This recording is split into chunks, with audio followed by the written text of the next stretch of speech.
Shadowland.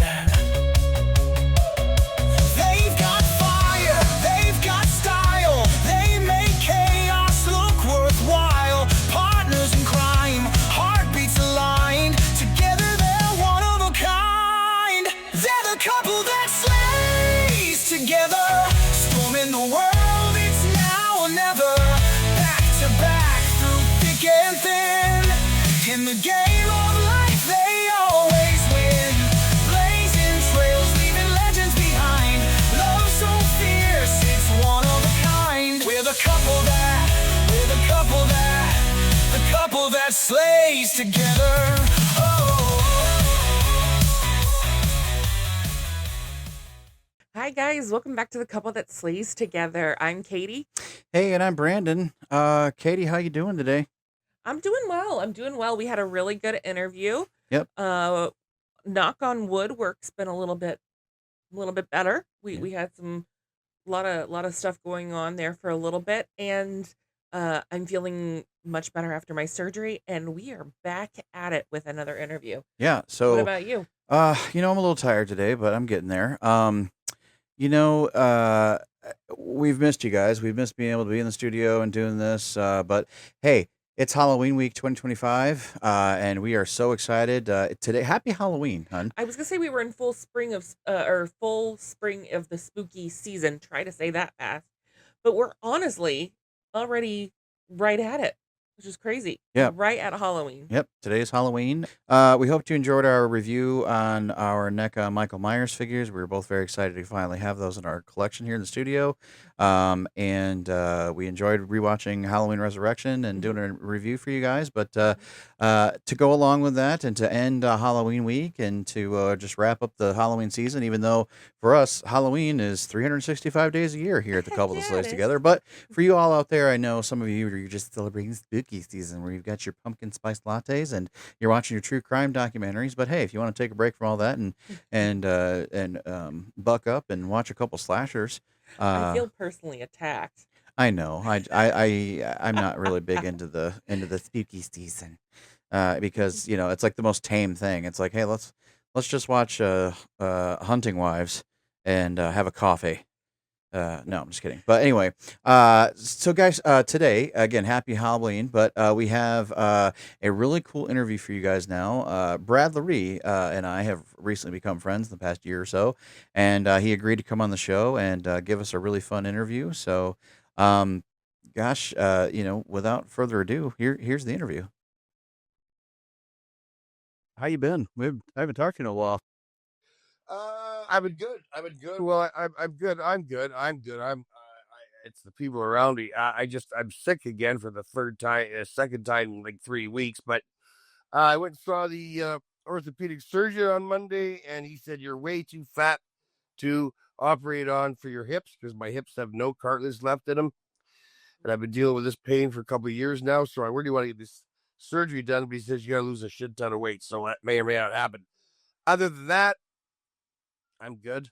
I'm leaving tomorrow for Wisconsin to do 3 days at some kind of a haunted house asylum thingy. Oh, sweet. I don't know what it is. I don't care. It's weekend 3 of 7 in a row, and then I'm done for the year. Thanks again for doing our show. We've been wanting to have you on for a little while, and we thought maybe the Halloween season would be great. So, curious. First question we got for you is, where'd you grow up, and what kind of got you into acting and stunt work? I grew up in the lower mainland of Vancouver, Canada.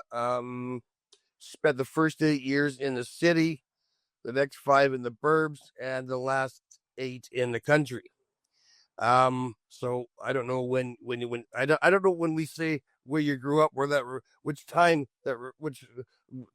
window of time that actually refers to. So anyway, I've lived in Vancouver all my life, and I think at a very young age, I really enjoyed the movies because for 2 hours, my father would leave me alone. He and I never got along. We can't stand each other, actually, to this day. I didn't have the confidence to be an actor, Brandon. And then when I fell in love with Bruce Lee at 13, I joined the local karate school, and the green belt instructor named Tony Morello went on later on to be a full contact kickboxer, and he won the world title, cruiserweight world title, the World Karate Association world title in 1980. He and this is when the film industry was first coming to Vancouver, so he started doing commercials and stand-in work, and the stunt guys recruited him, and he's dragged me along. And actually, Ken Kersinger is the one who told me. I met Ken through working with him, being hired by Tony. And Kenny's the one that said, Brad, if you go get a headshot, a pager, and a resume, I'll take you around and introduce you to everybody you need to meet. So I did that, and he did that, and here we are. So is there any like particular, movie, actor, series that kind of inspired you to pursue this being an actor? There was a lot of, every movie I saw as a kid inspired me, but the guy that really made me want to be an actor was a martial artist was Bruce Lee. Yeah. I fell in love with him when I was 6 years old. When Green Hornet came on TV, I forgot all about Batman and Robin. And then again, 7 years later, when I was 13, I saw Fists of Fury, and I asked my dad. We were out in the country by then, and we were in this one-horse town, and there was one karate school, Earl Hughes Eastern School of Self-Defense, and I joined there June of 1974, a month before my 14th birthday. Now, you mentioned Ken Kersinger. Did you guys know each other both before you got in the business, or was he in it first, or how? No, I met Kenny through. I met Kenny. Jesus Christ! I met Kenny through working with him. I'd see him at auditions when Tony would send us out. So I met him through Tony. Ken Kersinger, obviously being Jason Voorhees from Freddy vs. Jason. Mm-hmm. So you were one of the few actors to play Michael Myers, obviously, in Halloween Resurrection. How did you approach being the Shape, and how did you make it different from, people like Nick Castle and Dick Warlock and Chris Durand? Well, I had no intention of making it different from Nick Castle because he, to me, is Michael Myers. I watched all the Michael Myerses. I watched all the films, and then I went back to the original Halloween, and specifically the scene where he's near the end of the movie. He's walking from the house across the street towards Jamie and the two kids that she was babysitting, and but I did, Brandon, I did meditate on what it would like to be a killer, like what it would like to be to take a life. What would it be like to be so conscienceless that you could murder, and I thought about Michael as he's like a demon possessed man child that doesn't really doesn't understand the concept of life and death. He's like a cat playing with a mouse, but when the mouse dies and stops moving, he tilts his head because he's confused as to why the game is over, you see. And that's about as far as and I've told this story many times. I wanted Michael's eyes to look like a shark's eyes.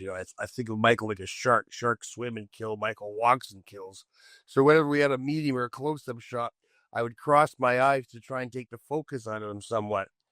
And Dick Warlock actually said in an interview that I get his vote as the best Michael of all time because of what I did with my eyes. Now, I don't know who's looking at Michael's eyes when they're watching the film. I had one kid say, "You're the first Michael Myers with blue eyes," and I'm like, "You're taking this a little too far," Yeah, especially when your eyes and your mask, they were blacked out basically. Well, my eyes, they put black makeup around my eyes. Yeah. Yeah. Mm-hmm. Yeah.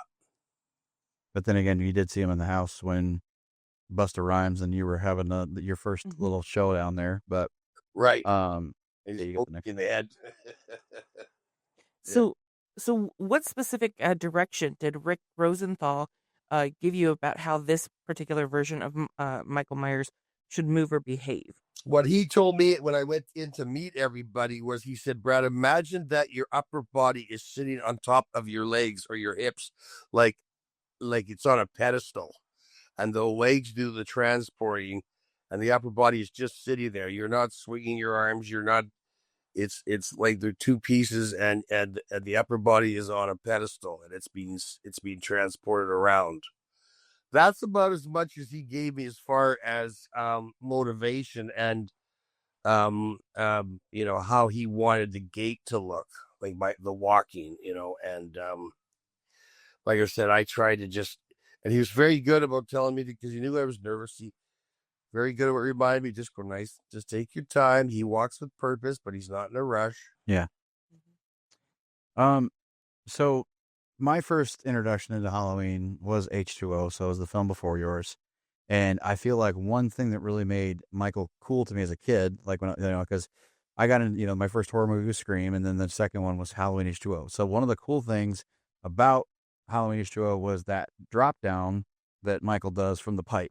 He pipes down or whatever. So Yeah. The single-handed. yeah, the single-handed pipe drop down. And then I was really excited when Resurrection came out because you got to do that move again. So I'm curious, was that stunt actually you? I'm assuming it was. But then, had you seen the one in H2O before it? Did Chris Durand, like how did that go for you, like doing that stunt? Well, guys, they just put me on a forklift, and I just rode it down. I did see Chris, because like I said, I watched all the Halloweens, I watched all the Michael Myerses, and then I came back to Nick. I thought it was a mistake to do that. 2 movies in a row. I thought it was stupid. I appreciated that Resurrection tried to pay homage to some of the previous films, but I thought that was a little too early. Yeah. And if you're gonna pay homage to a Michael Myers scene or a film, him coming down from a one-arm push and his chin up, I don't know if that's the thing that you want to emphasize. Anyway, I thought it was goofy, but it was what it was. I wasn't gonna question anything. Okay, so you'd said, you watch all the Halloween films and everything, and obviously we're big horror buffs. We've seen them all too. But if you can remember, which of the favorite kills from this particular Resurrection, but also the whole series? Yeah. I don't remember any of the kills from the other films. To me, they get kind of muddied, where it's like, oh yeah, what was that one in? Well, I like the one where he strangles the guy in the bed sheet with the telephone cord. I don't know why, but what I liked about Resurrection is everybody got killed in a different way. Yeah. Mm-hmm. And as your question, Katie, which was my favorite kill? I get that all the time, and I don't really have a favorite. I thought killing Jamie was special because she kisses me before she falls to her death. But then I thought Katie Sackhoff's head bouncing down the stairs was very realistic looking at the time. But the guy that I killed with the tripod, he was a local actor that I used to play hockey with, and he and I actually ended up being roommates a couple of years later. And then when work really slowed down, he got massively depressed, got hooked on vodka and painkillers, and he pilled himself to death. So I get very emotional when I watch the film because he was a great guy. His name was Brad Savon, and he just loved being an actor. He kind of fell into it by accident. For the old story, he was accompanying a friend to an audition, and they asked him to read too, and he got the job or whatever. You hear the story quite often. I don't know how true they are, but anyway. So my favorite kill, no, they were all kind. When I grabbed Luke Kirkby by the head, squeezed his head to. Yeah. They're all fun. Yeah. That's kind of a sad story because as I say, that's my favorite kill of the movie was with the camera. And so much so that your NECA figure that's coming out in Q1 of next year, they put that camera is in that, like, it's one of the little accessories in the package. So Are you serious? yeah. Isn't that something? Yeah. Yep. H2O, they gave you the little ice skate that went into Joseph Gordon-Levitt's face. And then in yours, you get the camera. Really? Yep. Well, that's interesting. Well, I'll be stocking up on those because I tried to merchandise. I started adding merchandise to my table. I think I mentioned it to you, Brandon, but the figures that I bought from Trick or Treat were way bigger than I can pack in my suitcase. Yeah. But the NECA figures, I understand, are only going to be about 8 inches. So I'm gonna try and pack those in my suitcase when the time comes. So yeah. So I'm curious about the fight with Busta Rhymes. How how much was it coordinated versus improv, ad-libbed, and did you mess up or laugh at all? I mean, like, what was like was there any humor behind the scenes there, or like how did that entire scene go? And I'm also curious about where you're both in the mask in the kitchen and he's yelling at you, like just your interactions with him. How did that go? And do you have any stories from that? Well, I didn't have a lot of rap time with Busta, but he gave me the biggest, most authentic bear hug in the trailer every morning. We laughed, because we were having so much fun. And the thing through the window, well, on the rehearsals, I kept hitting the side of the window and not going through the hole, because there was only I swear there was less than an inch on either side of my shoulders to get through this window. But on the day, the thing was, I could have thrown myself if they let me be close to it, but they insisted that I start like 10 feet from the window. So I had to take 3-4 big lunging backwards strides to then throw myself through the window. But when it came time to actually shoot it, I got it the first take. And but boy, did people hate that scene when that movie first came out. I mean, there were so many people. First dozen people I signed autographs for chewed me out for letting a subpar martial artist beat me up. And but and the scene where Michael's following Busta dressed as Michael in the rehearsals, I couldn't get finished the scene because I was laughing so hard. I thought Busta was just hilarious. Yeah, I'm sure. But I also thought when he does this here to Michael, tells Michael to F off, and Michael does, just like when he handed the knife to the kid in the asylum. I thought this is adding to the mystique of Michael. Like, does he actually pick and choose what he kills? I thought it was an interesting twist. I don't think we'd ever seen Michael turn down the opportunity to kill somebody before. Right. You had a comment about that.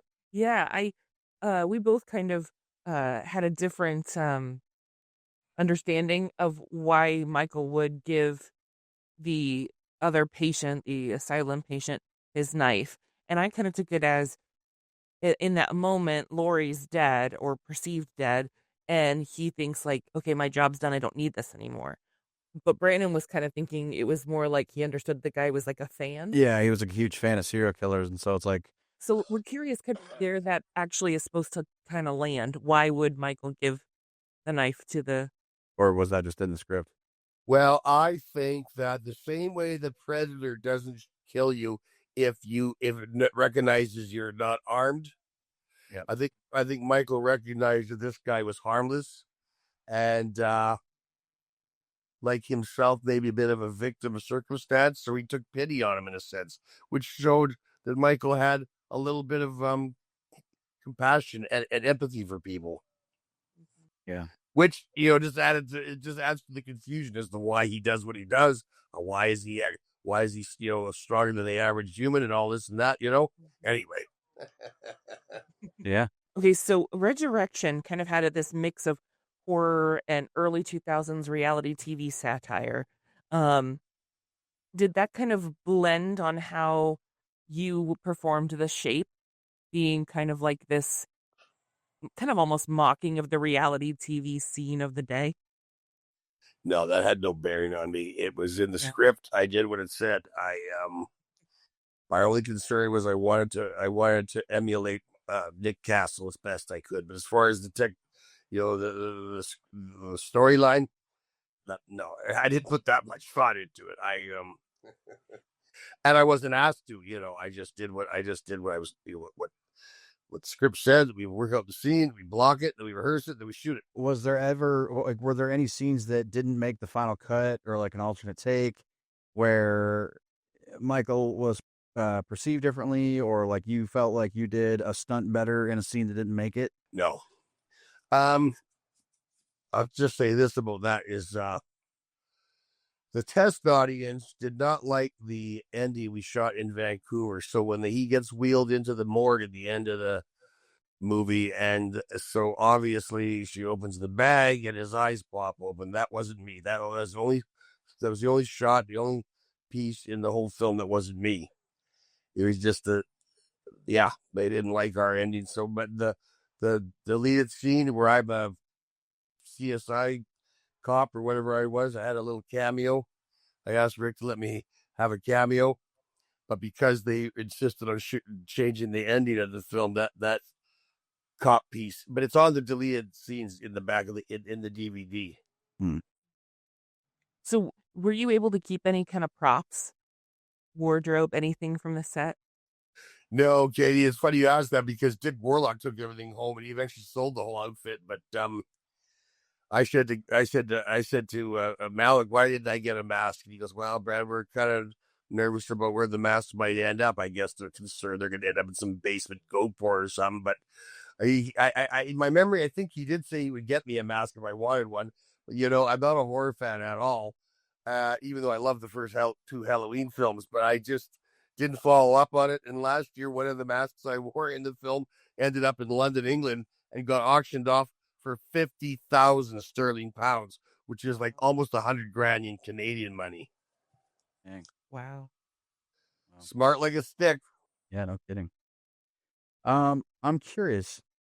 When you worked with the Wayans brothers on White Chicks, was that an audition? Did you know somebody there? And like, how was that working with those guys? Did they know you were Michael Myers? No, I can't even remember if I'd done Michael. Had I already done Michael then? No. Yeah, I think I'm time on you off. Really a stunt gig. They just said, "Are you available?" I said yes. They put me in costume. They said you're going to shoot up this ice cream shop. So there wasn't much of an audition process. Well, in that same vein, you've doubled for some of the biggest stars in the business. Who was the most surprisingly fearless actor that you've worked with, or the most entertaining? Fearless actor? Well, I have to go with Jackie Chan, I guess. What I'll say about Charlton Heston and Jack Lemmon, I didn't double Jack Lemmon, but when I did my stunt for in the scene with both of them, these old pros, as soon as they called cut, they were the first guys to help me up and pat me on the back to tell me what a great job I did. I always thought that was so sweet. I was very, very, very excited to double Jeff Bridges. Although I didn't get any rap time with him really, but I did get to do a whole lot of off-screen dialogue with him.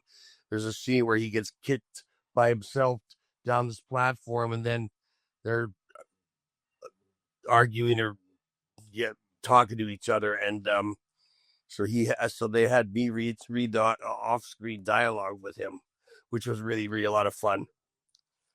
But as soon as it's done, he left and went on. Not that he was a snob or anything, right? I was kind of thinking he might at least say thank you or good job or something. But anyway. So in the world of being a stuntman, not just in this movie, but in your whole career, what one stunt are you kind of the proudest of, or have the biggest bragging right? Yeah, I pulled that off. I did that. Well, I didn't do a lot of big hairy stunts, Katie, because of my size. I was the big martial artist that the smaller actors would beat up. I was 90% of my job was what we call ground pounding. I was either shot or punched or kicked or hit with a stick. My bragging rights are all around having played a lead in a movie, which is Michael Myers. I did do one gag on a TV show called Mantis where I had to jump through an 8-foot by 8-foot window, and it wasn't so much the height that was the big deal. It was the floor below jutted out about 15 or 16 feet, so it was kind of a long jump. And but that was the one hairy stunt where I was really, really nervous because if it had gone wrong, it would have gone really wrong. So I might very well have been in a wheelchair and dead these days. But anyway, yeah, playing Michael Myers is my claim to shame, so to speak.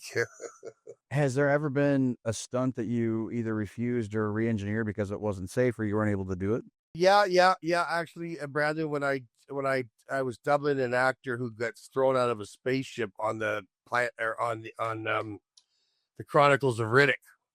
Oh. I was way up about 50 feet in the air, and I 40 or 50 feet in the air, and I doubling this actor. They had this big, foam. It's made out of foam, but it looks like a cliff, like the side of a cliff. On action, I just threw myself and bounced off this wall and crashed down below. And I can't remember why they always make you go 17 times on a feature, but the second time I did it, I face planted into him and scraped a bunch of the skin off the right side of my face. And the director, who's a total idiot, he said, "Can't we make it look more violent?" And the cameraman goes, "No, that's what a guy throwing himself against the side of a cliff looks like. And we're not going to get. Look at the guy's face." So I always appreciate that. He was a famous cameraman, though. The cameraman don't usually say that to the director, but this guy was, yeah. But I did injure myself on the only time I ever injured myself where I had to take time off of work. I was jumping off a train tunnel about 35 feet into Porta Pits, doubling Robert Urich on some movie of the week where he jumps onto a train. Anyway, take one, I jumped into the Porta Pits. And the stunt coordinator gave me some really bad advice. So the second take, I went and I broke my shoulder. I fractured the top of my right shoulder, and then I had to do it 2 more times. But sometimes in the stunt world, you got to play hurt. Well, I speak openly on our show. I suffer from anxiety, and I don't do heights. Even some movies watching like from heights bothers me. So literally, when we rewatched this, I immediately thought I would be so claustrophobic in that mask and trying to film take after take. Do you have any of that when you're in the moment being Michael, or is it just you're so into it you don't even notice it, or is there anything that causes you panic? Because everything causes me panic. Oh, Katie. No, hon. The mask, they cast my head. And the casting process can be tricky because in order to do that, they have to close off your eyes, your nose, your mouth, and your ears. And then you get claustrophobia like you've never experienced. I mean, it's all you can do to keep from ripping the shit off your face. But they cast my head, and then they had this bust of my head, which they then built the mask around. So the mask was fitted to my face and my head. So it was super comfortable. I'd get a little condensation in it, but it had this big Velcro strip in the back, and it was so easy to put on. And, it took 5 seconds to take off and 30 seconds to put on. You just put it on, pull this Velcro, comb the hair, and call action. Now, did they make a cast for Busta Rhymes as well, or did he use one of yours, or like how did that? Oh no, he used a fake cheap one like they would, in the story. Mhm. Just gone to some costume shop and bought a Michael Myers mask. Well, I'm curious. Obviously doing a lot of these. You've been doing these cons for a long time, these horror conventions, and even some pop culture.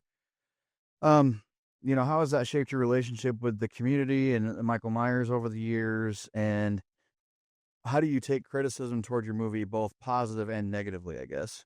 Well, I really enjoy the conventions. I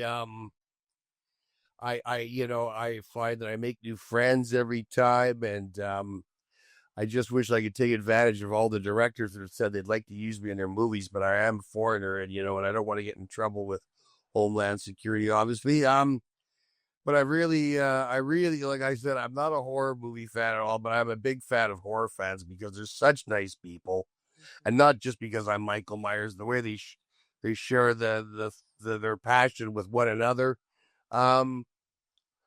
I just feel really blessed that, because I would tell you that these conventions are, they make up 85% of my social life because I really don't socialize here at home much at all. My friend downstairs and I watch sports together, but that's about it. So, and the criticism, it's just the kudos and the I'm hearing where everybody criticized the film at first, which bothered me in that I, had such a great time and I loved everybody. Everybody I worked with was fabulous to me, and so that kind of bothered me. But today, there's this whole new audience that were just little kids when Resurrection came out. Now they've grown up into adulthood. They got their own money and freedom to go to horror conventions. And every show now, people come up and tell me, and Resurrection's my favorite Halloween, and you're my favorite Michael Myers. And I just think it's such a contrast from what I heard, and not everybody loves the movie, but I've never had anybody criticize my performance, which of course and that's all due to the fact that I emulated Nick Castle, in my opinion. Well, and I got to give it to you too. I mean, like for me, like I said, my love for Halloween started with H2O. So, even on Halloween, I go back and I'll watch like 4, 5, and 6, and then the new trilogy still at sometimes, but I don't save those for Halloween. I save your timeline, like so 1, 2, H2O, and Resurrection for Halloween Day. That's usually my marathon, for the day. So I still enjoy your movie. Now, I still think there are other less great Halloween films like the second Rob Zombie film and Halloween Ends. I think those are well below like yours, and I still enjoy yours. Like when we grade movies on here, like we talk about like we give it obviously letter grade, a number grade, and a star rating, but then we also give it replay value.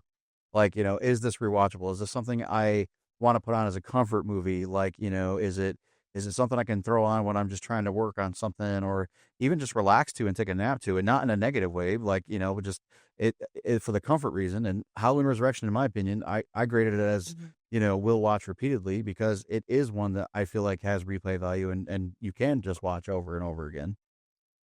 Well, I appreciate that. I sure enjoy it when I watch it. I know a lot of people didn't like the fact it all took place inside of a house, but you can't make the same movie over and over and over, and I thought that Resurrection was just really a lot of fun, and I thought the acting was good. I thought the storyline was almost ahead of its time with the texting and the survivor references and what have you, and all the cameras, of course, because that's the world we live in today, and I think it's just kind of grown into its own. It's into its own now, and like I said, people are constantly telling me how much they like it, and I love to hear that. Yeah. Now I'm curious. Sorry, I didn't mean to take the question, but I am curious. Working with Jamie Lee Curtis, like when you first got on, the fact that you knew you were going to be Michael Myers, were you upset that when you learned like you were only going to have one scene with her and that she was dying in the beginning? Like, how did she treat you? Like, how was your guys' interaction, and how did that go? According to Malika Cod, she only owed them 30 seconds of screen time. That's what was left in the contract. Now it comes down to 30 seconds of screen time with no dialogue. I have no idea. But he told them he told them whenever you can shoot in a weekend or a long weekend, I'll do. And she came in on Thursday, and we worked Thursday, Friday, Saturday, Sunday. She bought everybody a crew gift. She was super kind to my girlfriend and I. She let us actually hang out in her trailer with her, and she kind of took on a big sister role with my girlfriend. And no, she was fantastic. She was very, very, very sweet and very professional.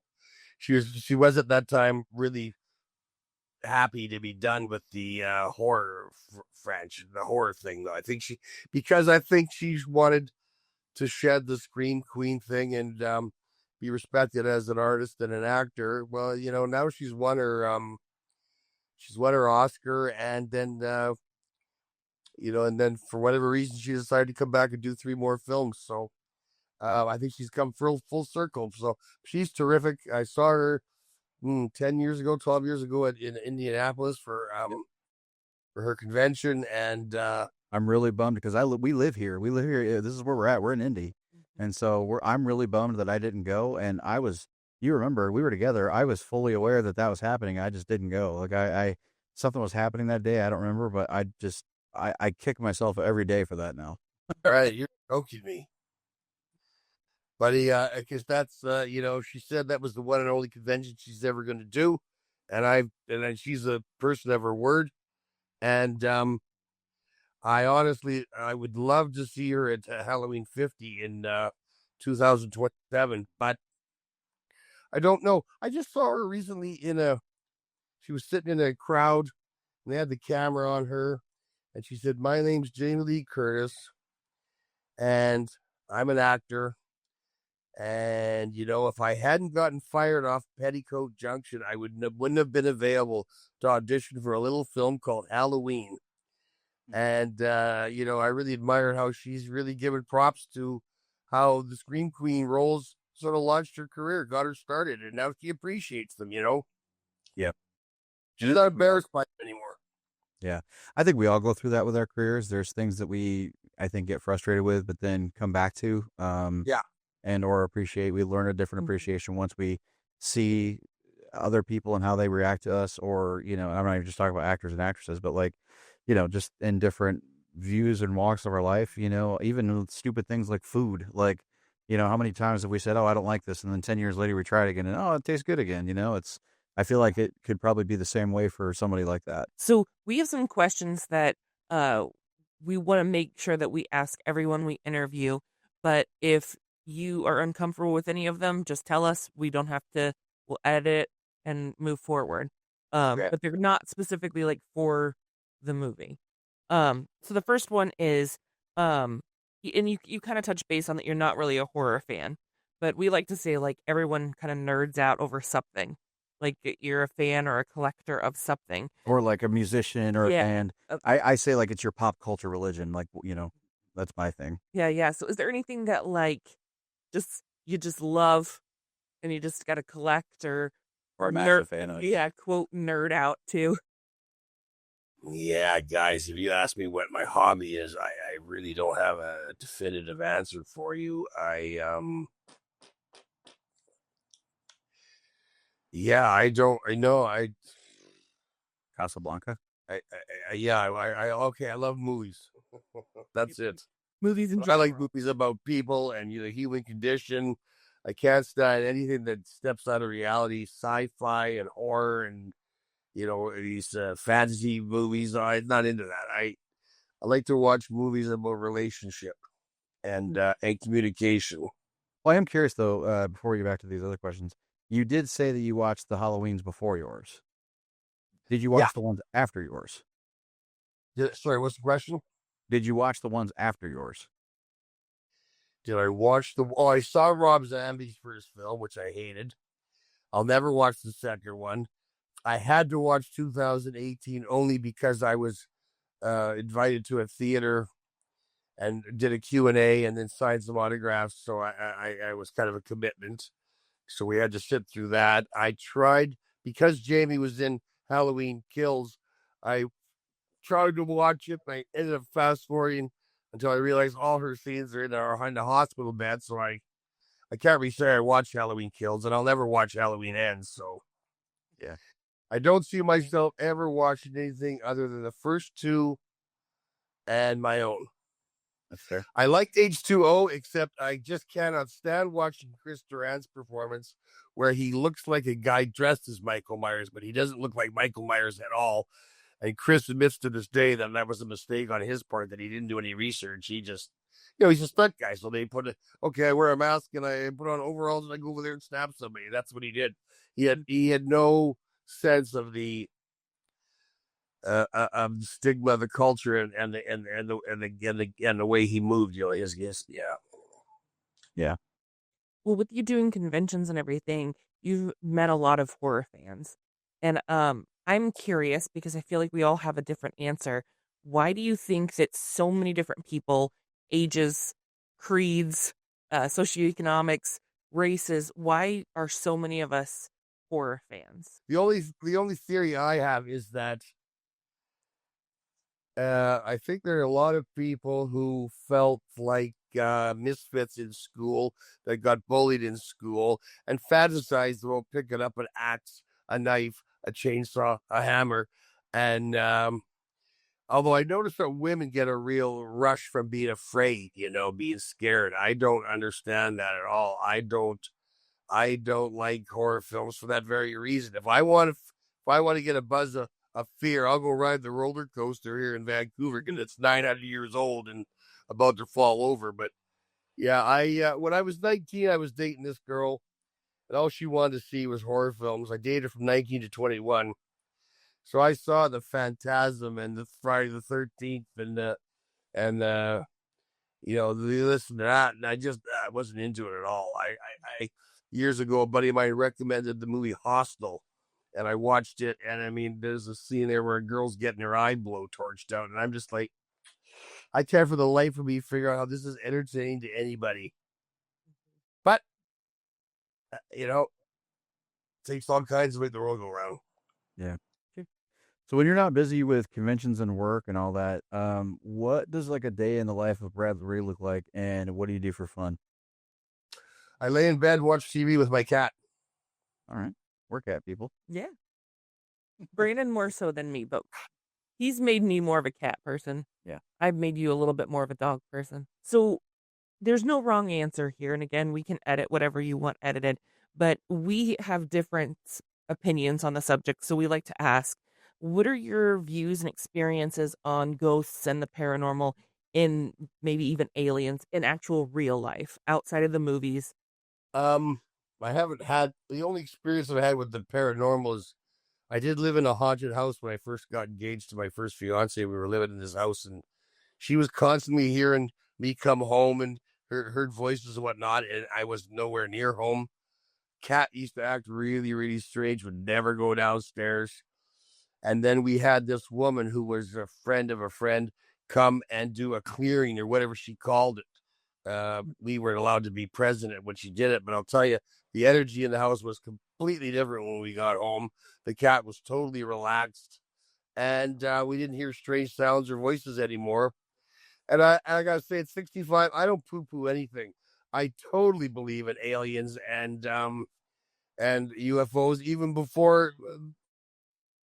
Even as a kid, I'm thinking to myself, if the universe is infinite, mathematically, it's impossible that we're the only planet that nitrogen and oxygen created life, you know? So I don't poo-poo any of that. I've watched a very interesting documentary called Close Encounters of the Fifth Kind, I think it was called. Oh man, that's an amazing documentary. Anyway. Yeah. So our last question, again, you can answer as much of those as you want. Just kind of curious, and again, no right or wrong answer here. Where are you at, like, I guess, spiritually, and do you believe in an afterlife, and where do we go from here, do you think? Guys, I don't believe in heaven and hell, but I do believe there quite possibly could be an afterlife. Yeah.